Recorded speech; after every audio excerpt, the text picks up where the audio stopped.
coalition of Niger People for Development has thrown its weight behind the Group CEO of NNPCL, Mr. Bayo Ojulari, while also passing a vote of confidence on President Bola Ahmed Tinubu. At a briefing on Wednesday, the coalition, which comprises several Niger Delta groups, including the Niger Delta Development Agenda, Niger Delta Renaissance and Development Movement, Rivers State Ex-Agitators Network, Indigo Progressive Youth Coalition, and the Niger Delta Liberators and Ex-Agitator Forum, condemned recent allegations of corruption and marginalization leveled against Ojulari.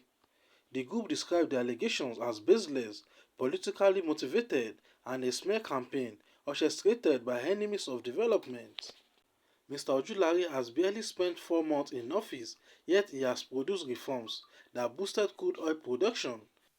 We want to make it clear, make it very clear, that these allegations are baseless, politically motivated, and the handiwork of enemies of development. They represent nothing more than corruption fighting back against reform.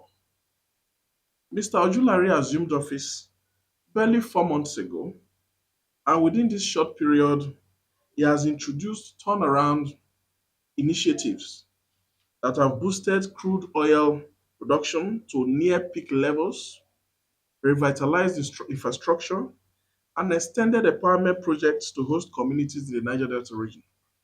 Such strides are not only commendable, but are unprecedented in the history of the company.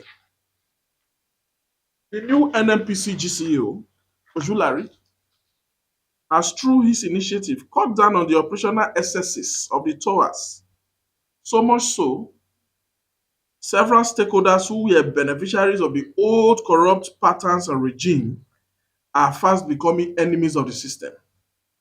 It is therefore no surprise that vested interests, those who have long benefited from nepotism, monopoly, and the marginalization of oil producing communities, are now bent on blackmailing a man whose only crime is his commitment to fairness, transparency, and equity. For context, previous management of the NNPCL nepotistically awarded contracts for self-serving interests, which have created wanton tension in the Niger Delta region.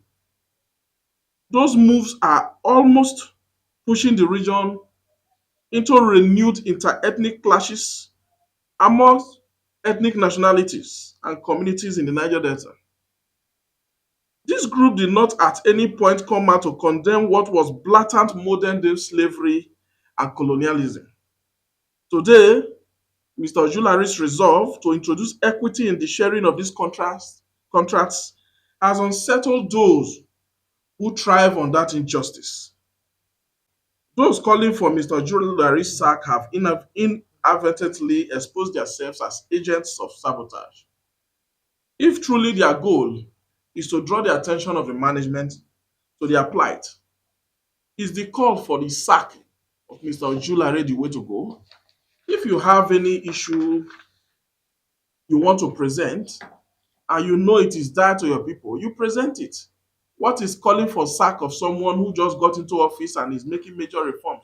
How has that got to how will that in any way solve the problem you are trying to present?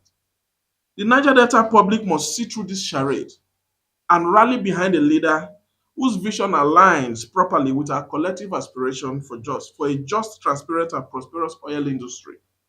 In conclusion, the CONFODEV remains steadfast in mobilizing support for reforms that guarantee equity in the oil sector and will not fold our arms while enemies of progress attempt to drag us back into an era of exploitation and injustice.